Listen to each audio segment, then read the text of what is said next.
The first thing I noticed was the snow on their shoes, melting into little gray puddles on the heart pine floor I'd just had refinished. Then I noticed my brother's face. He'd come up the porch steps of the old Renfrew farmhouse, rehearsing whatever speech he'd planned, and somewhere between the doorbell and the door opening, all the color drained out of him. My sister was behind him with a foil-covered dish in her hands, and our grandmother was easing herself up the last step on my uncle's arm, and every one of them stopped dead when they saw it was me standing in the doorway. Not the realtor they'd been told would let them in. Not a stranger. Me. "Hi," I said. "Come on in. It's cold out there." I'd waited 11 months for that exact second, and I want to tell you it felt like fireworks. It didn't. It felt quieter than that, and somehow better. But to explain why my own family turning the color of dishwater on my front porch was the best Thanksgiving present I ever gave myself, I have to back all the way up to the phone call that started it. I grew up in Harkness Hollow, Vermont, which is one of those towns where the population sign hasn't changed in 30 years because every time somebody's born, somebody else dies and it all evens out. My family had been there longer than the sign. Renfrews had been tapping the same sugar maples since before the Civil War, boiling sap down into syrup in a sugar house my great-great-grandfather built with his own hands. 300 acres of hillside, a white farmhouse with green shutters, and a barn that leaned a little more every year but never quite fell. That farm was the center of everything. Every Thanksgiving, the whole sprawling family came back to it. Aunts and uncles and second cousins I only ever saw with a turkey in front of them. We'd crowd into that house until the windows fogged up, and my grandmother would make us all go around the table and say one thing we were grateful for, and somebody would always make a joke, and somebody would always cry. I left at 22, not because I didn't love it. I left because the only accounting jobs in a 50-mile radius were doing taxes for dairy farmers. And I'd gotten it into my head that I wanted to do forensic work, the kind where you follow money through shell companies and find the places people hid the things they did wrong. I moved to Boston, then took a job with a firm in Denver, and eventually 2 colleagues and I broke off and started our own practice, tracing fraud for banks and insurance companies, and the occasional family fighting over an estate. It did well. Better than I ever told anybody back home. Because the one thing my family valued above almost everything was that you didn't get above your raising. So when people asked, I said work was fine. I said I was getting by, and I drove 1,400 miles home every single November because missing Thanksgiving at the farm was not a thing a Renfrew did. In 9 years of living away, I never missed one. Not the year I had pneumonia, not the year my flight got canceled and I rented a car and drove through a blizzard in Indiana. I always came home, which is why that fall, when October turned into November and I hadn't heard anything about the plan, I started to worry. Normally my grandmother called by Halloween to tell me what to bring. Then it was my sister who handled the coordinating, a group text with the menu and the arrival times and a running argument about whether we were doing 2 turkeys or 1 turkey and a ham. By the first week of November, that text always existed. This year my phone stayed quiet. I told myself everybody was busy. I told myself my grandmother was 87 and maybe just tired, and the family had finally let her off the hook for organizing. I waited another week. Then I called my sister. "Oh," she said, when I asked what time things were kicking off. Just that. "Oh," like I'd brought up something faintly embarrassing. "Yeah, we sort of figured you'd be too busy this year." I laughed, because I thought she was joking. Too busy for Thanksgiving? When have I ever been too busy for Thanksgiving? You've got your big deal life out there now. There was something in her voice I'd never heard pointed at me before. A flatness with an edge under it. Nobody wants to be a burden on your schedule. I stood in my kitchen in Denver with the phone against my ear and felt the floor tilt. "Camille, I drove through a snowstorm to be there. I've never once made anybody feel like a burden." "It's fine," she said. "It's already handled. Grandma's good. Everybody's good. Honestly, it's easier this way." And then, before I could get another word out, she said she had to run, and the line went dead. I called back. It went to voicemail. I called my grandmother's landline, the only number I knew by heart, and it rang and nobody picked up, which had never once happened in my life. I texted my brother. What's going on with Thanksgiving? Camille is being weird. The little bubble showed he read it. He didn't answer. I sat down at my own kitchen table and didn't move for a long time. I want to be honest about how much that hurt, because if I gloss over it, the rest of this won't make sense. It wasn't about a meal. I'd been to plenty of Thanksgivings I could have skipped. It was that for my entire life, that table had been the one place I was sure I belonged. No matter where I went or how far, there was a chair there with my name on it. And the people in that house were the people who'd known me since before I could talk. And somebody had decided, without telling me, that the chair was gone, that I was out. I felt it in my chest like something physical, like a door closing in a house I thought I owned a piece of. The next morning I started making calls. I called my aunt, my mother's older sister, who'd always had a soft spot for me. She picked up, which surprised me, and she was kind, which I expected, but she was cagey in a way I didn't. Honey, she said carefully, I think there's been some hurt feelings. You know how families get. I don't though, I said. I don't know how I hurt anybody. I've been gone, sure, but I call. I come home. What did I do? A long pause. It might be best if you let things settle. Give it a season. Aunt Maureen, please, just tell me what people are saying. She sighed, and I could hear her covering the receiver, glancing around her own kitchen to see who was listening. There's been talk that you've gotten cold, she said finally. That you look down on us now. That you told somebody the farm was a money pit and you'd be glad when it was gone. She hesitated. And that you've been pressuring your grandmother about the will. I almost dropped the phone. I have never said one word about that farm except that I love it. And I have never in my life talked to Grandma about her will. Who told you that? I don't want to be in the middle, baby. I really don't. And she got off the phone too. It took me 3 more days and a half dozen more calls before I got the truth. And I got it from my cousin Travis, who's never had the sense to lie to me. Travis works the early shift at the feed store and I caught him on his break. Look, he said, I shouldn't be telling you this, but somebody should. It's your brother. Grayson's been at everybody for months. There's a whole thing on Facebook, a private group, family only. He set it up. He posts in there about you. Stuff you supposedly said. Screenshots of your Instagram with these little captions like guess some of us think we're too good for maple syrup. And he's been working Grandma hard. Real hard. About the farm. Working her how? Saying you don't care about it. Saying you'll just sell it the second she's gone, ship the money out to Colorado, and that'll be the end of the Renfrews on that land. Saying he's the only one who's stayed, the only one who can be trusted to keep it in the family. Travis lowered his voice. And honestly, Delaney? People believe him. He's there every Sunday. You're a name on a screen. It's an easy sell. I thanked him. I told him I wouldn't say where I heard it. And then I sat with it, and the cold spot in my chest where the hurt had been started, slowly to turn into something else. Because here's the thing my brother didn't know, or didn't think about, or didn't care about. He'd spent his whole life thinking of me as his quiet little sister, who was good with numbers and bad at standing up for herself. He had no idea what I actually did for a living. He'd never once asked. To him, forensic accountant was just a fancy way of saying I added things up in an office somewhere. He didn't understand that following money people thought was hidden was the entire content of my days. That I could read a county property record and a court docket and a UCC lien, filing the way other people read a menu. That I had spent 9 years catching men exactly like my brother, men who thought nobody was watching the paperwork. So I started watching the paperwork. Everything I did, I want to be clear, was public record. I didn't hack anything. I didn't break into anything. I just looked at the things that anybody can look at, if they know where to look and have the patience to do it, and most people don't have either.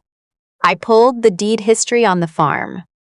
I pulled the mortgage records, and what I found made the air go out of the room. The farm, which had been free and clear my entire life, paid off generations ago, had a mortgage on it, a big one. Taken out 2 years prior, signed by my grandmother and by my brother as co-borrower. Then 8 months after that, a second one, a home equity line, drawn down almost to the limit. $210,000, against land and a house that my grandmother had always told us was the one thing nobody could ever take. I kept going. I found a business registration for an LLC called Hollow Ridge Maple Co., incorporated by my brother, with a mailing address that turned out to be a UPS store box one town over. I found that Hollow Ridge had a contract on file with the state agricultural office to buy the entire sap output and equipment of the Renfrew Sugar House for a number so low it was almost a gift. I found vendor records, the kind sugar makers have to file, showing that the syrup the farm produced was being sold wholesale at full market price under the Hollow Ridge name.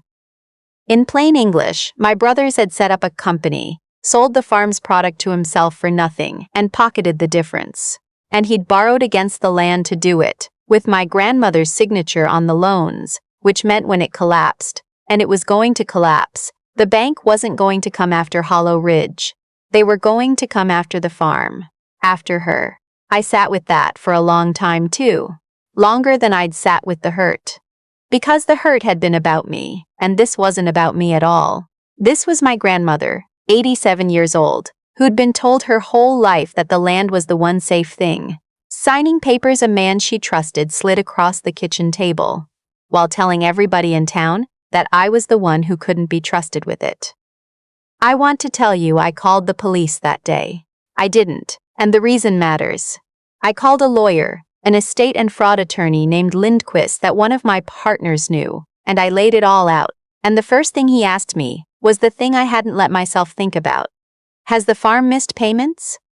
It had, 3 months behind on the second loan. He pulled the rest while we were on the phone and told me, gently, what I already knew in my gut. The bank had filed. The farm was scheduled for a foreclosure auction, February, on the courthouse steps in the county seat, the way these things still happen in small towns. My family didn't know yet, or most of them didn't. My grandmother might not even have understood. But 300 acres of Renfrew maples, the White House, the Leaning Barn, my great-great-grandfather's sugar house, were going to be sold to whoever showed up with the most money on a Tuesday morning in the dead of winter, and the man who'd put it there was telling everyone I was the threat. I'm not going to pretend I'm a saint. There was a version of this where I called every relative I had, sent them the documents, blew my brother up in front of the whole family, and let them sort out the wreckage.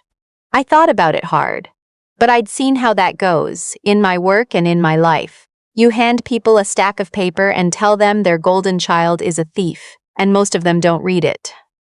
They get defensive.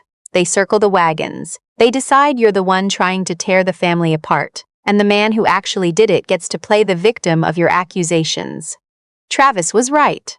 My brother was there every Sunday, and I was a name on a screen. Paper doesn't beat that. I needed something they couldn't argue with. So I made a decision that cost me almost everything I'd saved, and I have never once regretted it.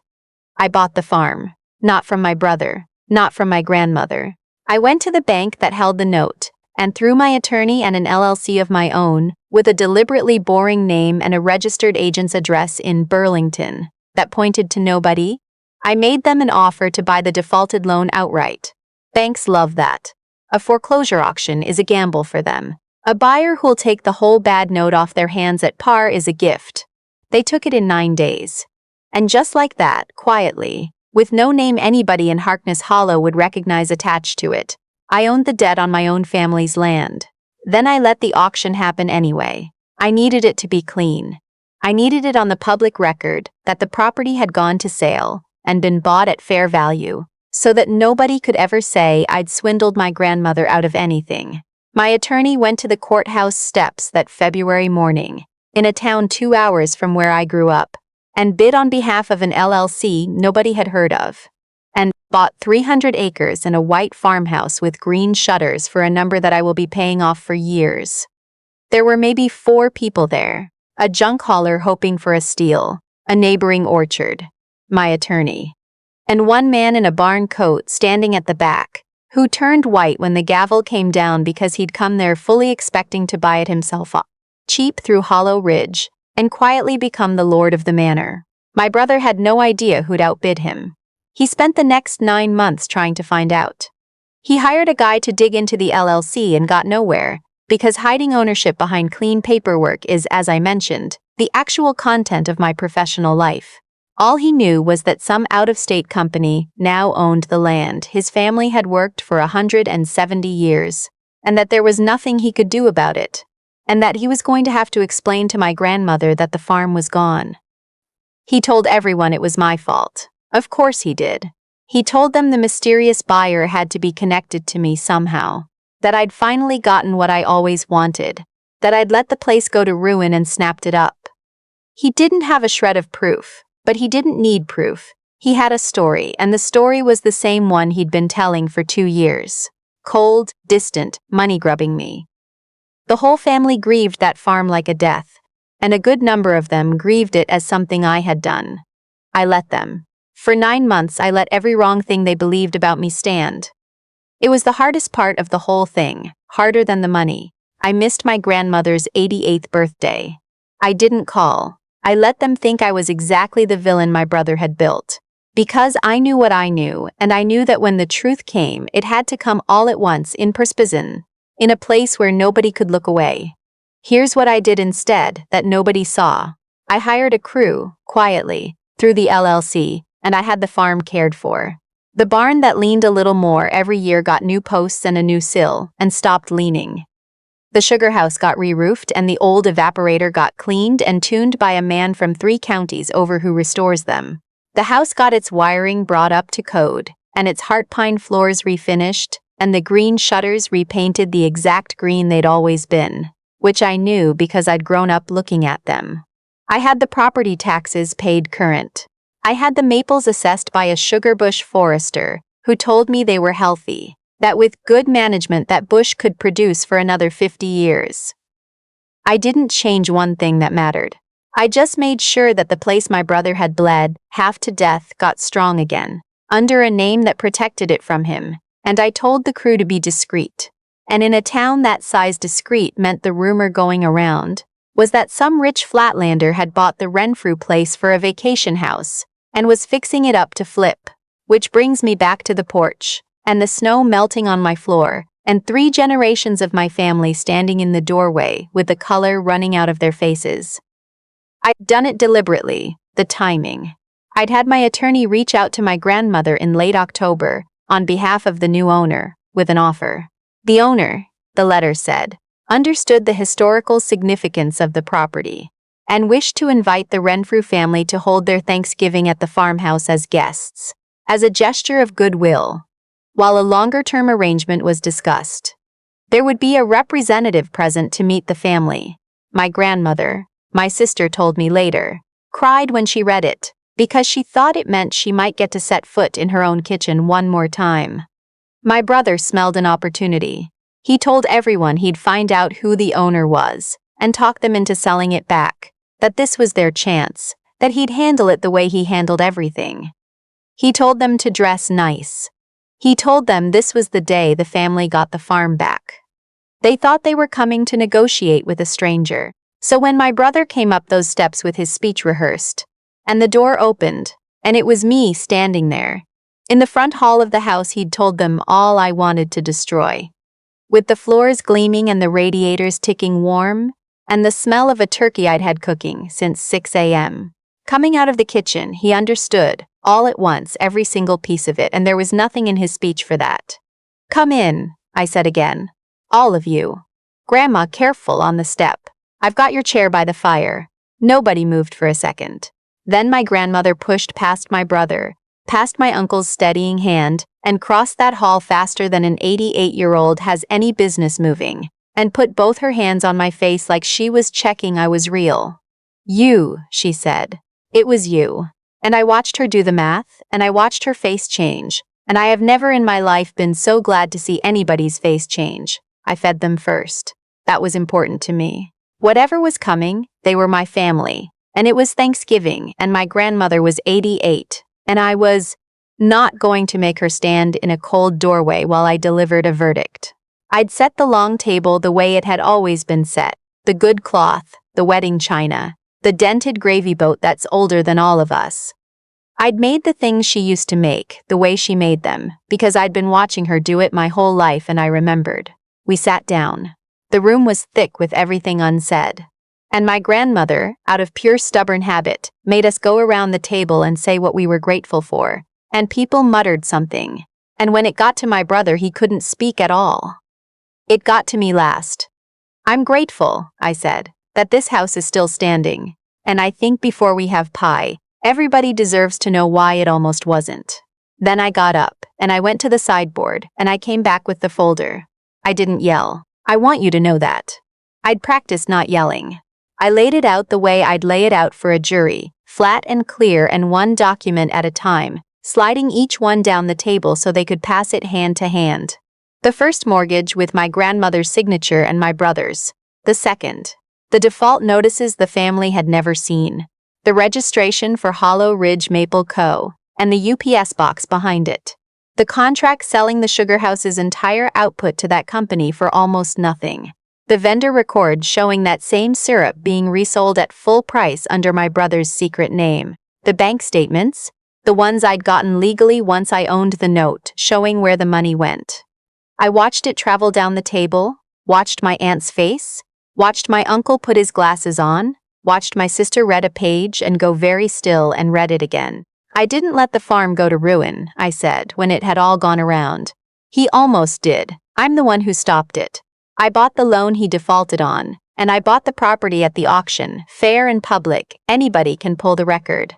I fixed the barn he let rot and the roof he let leak, and I did it quietly because I knew if I'd shown up with this folder a year ago, every one of you would have told me I was the one tearing this family apart. I looked at my brother. Isn't that right? Isn't that exactly what you'd have said? He'd gone from white to a kind of gray. His wife, sitting beside him, was looking at the second mortgage, with an expression I'll remember for the rest of my life, because she clearly hadn't known either. You sign Grandma's name too. She started and stopped and didn't finish, and got up and walked into the kitchen, and I heard the back door open and close. My brother tried. I'll give him that, he tried right up to the end. He said the documents were taken out of context. He said he'd been protecting the farm, restructuring its finances, that I didn't understand how a working sugar bush operated, that I'd been gone too long to have any right. He turned to the family, to the room, to the story that had worked so well for 2 years, and reached for it. And for the first time, it wasn't there. Because you can argue with a name on a screen. You can't argue with your own signature on a forged loan sitting in front of your grandmother on the good tablecloth. My grandmother is the one who ended it. She stood up, both hands on the table, and she didn't shout either. She looked at the man she'd believed for 2 years, the one who came every Sunday, the one she'd been ready to sign everything over to. Get your coat, she said, and that was all. He got his coat. He left. His wife had already gone. The taillights went down the lane in the dark. And the rest of us sat there in a house that suddenly felt about 100 pounds lighter. I'll tell you how it landed. Because the people who tell these stories and stop at the part where the villain walks out the door always leave out the part that actually mattered to me. My brother didn't go to prison, in the end, though for a while it looked like he might. The forged signatures were a crime, and the bank, once I walked them through it, was very interested. But my grandmother didn't have the heart to send her own grandson to a cell, and she's the one whose name was forged, so she's the one who got to decide. There was a civil settlement instead. Hollow Ridge was dissolved. He paid back what he could, which wasn't much, and signed away any claim to the estate, and agreed to stay off the property. His wife filed for divorce that winter and got the kids, and it came out in that process that the farm wasn't the only thing he'd lied about, but that's hers to tell, not mine. He moved down to Massachusetts. Last I heard he's managing a hardware store and not doing too badly, and he hasn't been back, and nobody's invited him. My sister came and found me before she left that night. She stood in the kitchen doorway while I was scraping plates, and she couldn't quite look at me. He told me you said the farm was a money pit, she said. He showed me. He had a screenshot, your account, a comment under one of your posts. I should have called you. I should have just called you and asked. She'd believed it because believing it was easier than calling, and she knew it, and saying so out loud cost her something. I dried my hands and I hugged her, because she's my sister and life is short, and she'd been lied to by a professional, the same as everybody else. I didn't sell the farm. That was never the point. I deeded it into a trust, a real one, written by my attorney, that keeps it as a working maple farm, and keeps it in the family and makes it legally impossible for any one person to ever borrow against it or to sell it out from under everybody again. Which is the protection my grandmother thought she'd had all along and didn't. She lives in the farmhouse now, in the downstairs bedroom with the good light, and a woman from town comes by to help her, and the heat works, and the roof doesn't leak. The Sugar's House runs every spring. We hired a young couple from the agricultural college to do the sugaring and learn the bush, and we take on 2 apprentices a year. Local kids, paid, the kind of kids who grow up in towns like Harkness Hollow, thinking there's nothing for them there. There's something for them there now. We sell the syrup under the family name, the real one, and every cent of the profit goes back into the farm and the apprenticeships. And my grandmother signs the labels with a stamp of her own signature, which she finds very funny given everything. Thanksgiving's back at the farmhouse. The whole loud crowd of them, the windows fogging up, the 2 turkeys or 1 argument. My grandmother making everyone say what they're grateful for. I drive the 1,400 miles, or I fly into Burlington and rent a car, and there is a chair at that table with my name on it, and there always will be, because this time I made sure of it in writing. People ask me sometimes if I feel bad about what happened to my brother. I think about it honestly when they ask. I don't feel good about it. I don't get any joy out of a man losing his family and his marriage, and his name in a town he'll never live in again. But I don't feel bad either, and I've made my peace with that. He didn't go after me out of need. He had a roof and a wife and kids and a whole family that loved him. He went after me out of greed, and to do it he had to convince the people I loved most that I was someone I'm not, and he had to put my grandmother's name on documents that could have left her homeless at 88. The color running out of his face on that porch wasn't something I did to him. It was just the moment he finally saw what he'd done, reflected back, on a floor I'd refinished, in a house he'd nearly stolen, in front of the only people whose opinion either of us had ever cared about. Every spring now I try to get up there for the boil. When the sap's running in the sugar house is full of steam, and you can smell it from the bottom of the lane. My grandmother sits wrapped in a blanket by the evaporator and tells the apprentices stories about her own grandfather, and the steam goes up through the cupola into the cold, and I stand in the doorway of a place that almost disappeared and didn't. And I think the most valuable thing I ever inherited wasn't the land. It was knowing how to read what people try to hide, and caring enough to do it before it was too late. If you've ever had somebody decide your whole family should believe a lie about you, and you've ever wondered whether the truth is worth the wait, I'm here to tell you it is. Tell me your story in the comments. And if this one meant something to you, stay a while, because there's more where it came from.